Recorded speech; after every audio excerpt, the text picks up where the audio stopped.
Celebrate this Diwali with the Indian Princess. Shop your favorite styles and get induction stove free. Visit your nearest store today. Aachi royal gulab jamun packs ஒன்று வாங்கினால் ஒன்று இலவசம். உலகெங்கிலும் இருக்கும் began பக்தி நேயர்கள் அனைவருக்கும் வணக்கம். நான் உங்கள் ராம்ஜி. கும்பராசிக்காரர்களுக்கெல்லாம் கும்பராசிங்கிற பேரை கேட்டாலே எனக்கு குதூகலமாயிருங்க. கும்பராசிக்காரர்கள் மிகவும் நல்லவர்கள், குற்றமற்றவர்கள், அந்த மாதிரிலாம் சொல்லலாம். அப்போ நாங்களாம் என்ன குற்றவாளிகளா? அப்படி சொல்லைங்க. இவங்களை நம்பி 1 கோடி ரூபா பணம் கொடுத்துட்டு போகலாம் கும்பராசிக்காரர்கள். அதுலேருந்து ₹1 எடுக்க தெரியாது. நீங்கள் வேணால் செக் பண்ணி பாருங்கள். அதிகபட்சம் அண்ணே போகிறேன்னே இந்த இட்லி தோசை சாப்பிட்டு வரேனே, இதுலேருந்து ஒரு ₹10 எடுத்துக்கிறேனேன்னு கேட்பாங்க. அவ்வளோதான் அவங்க நாலேஜ் எல்லாம். காரணம் என்ன அப்படின்னா, விசுவாசத்தின் மறுபெயர் அவங்க. இந்த கும்பராசிக்காரர்களை பொறுத்த வரைக்குமே இந்த ராசிக்கு 6ஆம் இடத்தில் குரு பகவான் உச்சம் பெறுகிறார். 5 கூடையவன் உங்களுக்கு 2 கூடையவன் 11 கூடையவன் 6ஆம் இடத்தில் உச்சம் பெறும்பொழுது மிக அற்புதமான பலன்கள் எல்லாம் உங்களுக்கு ஏற்படும். 2 கூடையவன் தனாதிபதி லாபாதிபதி உச்சம் பெறுகிறார். தனாதிபதி லாபாதிபதி 6ஆம் இடத்தில் உச்சம் பெறும்போது என்ன பலன்கள் ஏற்படும் என்றால், உங்கள் வாழ்க்கையை தலைகீழாக மாற்றக்கூடிய விஷயங்கள்லாம் ஏற்படும். ஃபார் எக்ஸாம்பிள், வாழ்க்கையில் ஏற்படக்கூடிய மிகப்பெரிய பிரச்சனைகள் என்ன சொல்லுங்கள்? கடன். இந்த கடன் தான் ராமாயணத்தில் சொல்கிறார். என்ன சொல்கிறாங்க? கடன்பட்டார் நெஞ்சம்போல் கலங்கினான் இலங்கை வேந்தன்கிறான். இலங்கை வேந்தன் எதை பார்த்தும் பயப்பட மாட்டான். ராவணேஸ்வரன். இந்த ராவணேஸ்வரன் தன்னோட பையன் இந்திரஜித்து இறந்ததை பார்த்து கலங்கினானா. அந்த கலங்கினது எப்படி இருந்ததுன்னா, கடன்பட்டார் நெஞ்சம் போல்னு கம்பர் வர்ணிக்கிறார். அதாவது என்ன அர்த்தம்னா, அந்த கடன் பட்டால் மனசு கலங்கிடும். ஐயோ இவன் வேறு ஃபோன் பண்ணுறானே, இவனுக்கு வேறு பணம் தரணுமே, என்ன பண்ணுறது, மனசு பக்குன்னு ஆகுது. பார்த்தீங்களா? அதுதான். எல்லோரும் மனிதர்கள் தான். இப்போ அவனும் ஒரு மனிதன், நீங்களும் ஒரு மனிதன். ஆனால் அந்த மனிதன்கிட்ட நீங்கள் காசு வாங்கிட்டீங்கிற குற்ற உணர்ச்சி, அவன் ஃபோன் பண்ணும்போது அந்த ஃபோனை அட்டன் பண்ண உங்களுக்கு பயமாக இருக்குது. காரணம் என்ன அப்படின்னா, கடனை திருப்பி கேட்டால் நம்ம மான மரியாதை. இப்போ ஒருவேளை கெட்ட வார்த்தை பேசிடுவானோ, ஒருவேளை நம்மளை வீட்டை பற்றி ஏதாவது சொல்லிடுவானோ. அண்ணே நான் தந்துடுறேனே, கோச்சிக்காதீங்கண்ணே, நான் தந்துடுறேனே, வெயிட் பண்ணுங்கண்ணே, ஒரு 10 நாள் டைம் கொடுங்கண்ணே, ஒரு மாதம் டைம் கொடுங்கண்ணே, நம்மளை கெஞ்ச வைக்கிது. பார்த்தீங்களா? அதுதான் அந்த கடன். அந்த கடன் அப்படிங்கிற இடத்துல அந்த குரு பகவான் உச்சம் பெறும்போது கடனே இல்லாத ஒரு நிலைக்கு நீங்கள் தள்ளப்படுகிறது.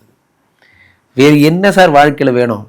காலைல எந்திரிக்கிறேன், டீ சாப்பிட்டேன், வேலைக்கு போகிறேன், காலையில் எழுந்து குளித்து முடிச்சு விட்டு கோயிலுக்கு போகிறேன் கடவுளே.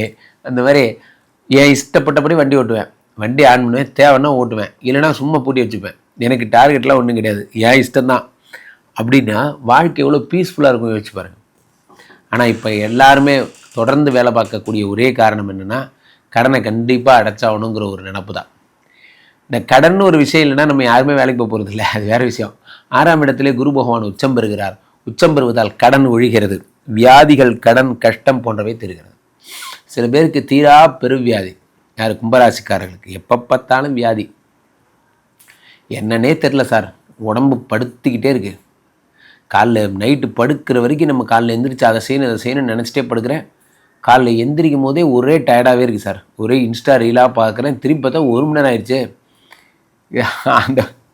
இந்த டைம் வேஸ்டிங் விஷயங்கள் எல்லாம் அதெல்லாம் அந்த மனநிலையே மாறிடும். உங்களுக்கு எந்திரிணும், ஓடணும், ஜெயிக்கணும் போன்ற எண்ணங்கள் ஏற்படும். 6ஆம் இடத்துல குரு பகவான் உச்சம் பெறும்பொழுது எதிரிகள் எல்லாம் அப்படி சொடுக்கு போட்டு எதிரிகள் முன்னாடி ஜெயிச்சு காட்டுறேன் பார் அப்படின்னு நிற்கணும். ஒத்த ஆள் 10 பேர் அடிப்பண்டா அப்படிங்கிற மாதிரி அந்த தைரியம். 6ஆம் இடத்துல கடனை தீர்க்க என்ன செய்ய வேண்டும்? கடனை தீர்க்க முதல்ல மனதில் தைரியம் கொள்ளும். இந்த கடனை நம்மளால் அடைக்க முடியும் அப்படிங்கிற எண்ணம் முதல்ல வரணும். அது உங்களுக்கு வரப்போகுது. 6ஆம் இடம் என்பது பணி. இங்கே எத்தனை நாள் தான் சார் இந்த கம்பெனியில் வேலை செய்கிறது? வெறும் சுண்டலும் பொங்கலுமா கொடுத்து ஏமாத்துறானுங்க சார். எனக்கு பிடிச்ச கம்பெனிக்கு நான் போகிறேன் சார், அது என்ன ஆனாலும் சரி அப்படிங்கிற ஒரு எண்ணம் உங்களுக்கு உண்டாகும். அந்த தைரியம் வந்துருச்சுன்னா சரியாயிடும். நண்பர்களே, வாழ்க்கைக்கான கதவு நமக்கு திறந்து கிடக்கிறது. அந்த வாழ்க்கையினுடைய கதவை நம்ம அதை நோக்கி செல்லும் பொழுது, நம்ம பார்த்துட்டு இருக்கிற 10 ரூபா வேலையை விட்டு போனால் தான் அதை பண்ண முடியும் அப்படின்னு ஒரு பயம் வரும். இருக்கிற 10 ரூபா வேலையும் போயிடுச்சுன்னா அந்த கனவை எப்படா அடையிறதுன்னு உதறி தள்ளிட்டு தைரியமாக போகணும். அதெல்லாம் உங்களுக்கு ஏற்படும். கடனை அடைப்பதற்கான முயற்சிகள், பணி, அடுத்த பணி போன்றவை ஏற்படும். நண்பர்களே, ஒரு விஷயம், ஒரு இளைஞன் ஒருவன் ரொம்ப கஷ்டப்பட்டு வேலை பார்க்குறான். வேலை பார்த்து அந்த கம்பெனியை ரொம்ப தாறுமாறாக மேலே கொண்டு வரான். அந்த கம்பெனி எங்கேயோ போயிடுச்சு. அப்படி கொண்டு போன அந்த கம்பெனி என்ன ஆயிடுச்சுன்னு பார்த்தீங்கன்னா, ஒரு கட்டத்தில் அவனை நல்லா பயன்படுத்திக்கிட்டதுக்கப்புறம் அந்த கம்பெனி அவனை வேலை விட்டு அனுப்பிடுச்சு. ஒரு நாள் கூப்பிட்டு ஒரு சிஇஓ மீட்டிங்கில், நீங்கள் இனிமேல் உங்கள் சப்போர்ட் எங்களுக்கு தேவையில்லை, எங்கள் கம்பெனி டெவலப் ஆயிடுச்சு, நீங்கள் போகலான்னு அனுப்பிட்டாங்க. அவர் மனக்குழப்பத்தோட, டிப்ரெஷனோட, அழுகையோட வெளியே வர்றார். வெளியே வந்து யோசிக்கிறார், நான் ஏன் இதை பண்ணேன் என்று யோசிக்கிறார். தனக்குத்தானே ஒரு கம்பெனி ஆரம்பிக்கிறார். அந்த கம்பெனிக்கு டஃப் கொடுக்குறார். மிகப்பெரிய கம்பெனியாக உருமாறுறார். அந்த கம்பெனி வேறு யாரும் இல்லை, ஐஃபோன். அவர் தான் ஸ்டீவ் ஜாப்ஸ். அவரை கூப்பிட்டு அதுக்கப்புறமா தலைமை பதவி கொடுத்தாங்கிறதெல்லாம் கதை. நீங்கள் டஃப்பை கொடுக்கணும்னு முடிவு பண்ணால் எப்படி வேணாலும் டஃப் கொடுக்கலாம். ஆனால் முதல்ல உங்களை நீங்கள் நம்பணும். 6ஆம் இடம் குரு பகவான் உச்சமாகும்போது கம்பெனியில் வேலை நமக்கு பிரச்சனை, நானே வேலையை உருவாக்குறேன், நான் பண்ணி காட்டுறேன் படுறா போன்ற எண்ணங்கள் உருவாகும். 6ஆம் இடத்திலிருந்து குரு பகவான் 5ஆம் பார்வையாக 10ஐ பார்க்கிறார். 7ஆம் பார்வையாக உங்களுடைய 12ஆம் இடத்தை பார்க்கிறார். சுப விரயங்களை பார்க்கிறார். 9ஆம் பார்வையாக 2ஆம் இடத்தை தனஸ்தானத்தை பார்த்துறார். தனஸ்தானத்தை குரு பகவான் பார்க்கும்போது பணம் அப்படியே கொட்டும். காசு, பணம், திட்டு, மணி சார். கடன் தீரப்போகுது, காசு கொட்டப்போகுது. முக்கியமான விஷயம், கும்பராசிக்காரர்களுக்கு வேறு என்ன வேணும்? 2ஆம் இடம் என்பது குடும்பம், குடும்பத்தின் மகிழ்ச்சி, தனம், லாபம், இன்பம், இதெல்லாம் 2ஆம் இடம். உங்களுக்கு ஏற்கனவே ராசியிலே ராகு.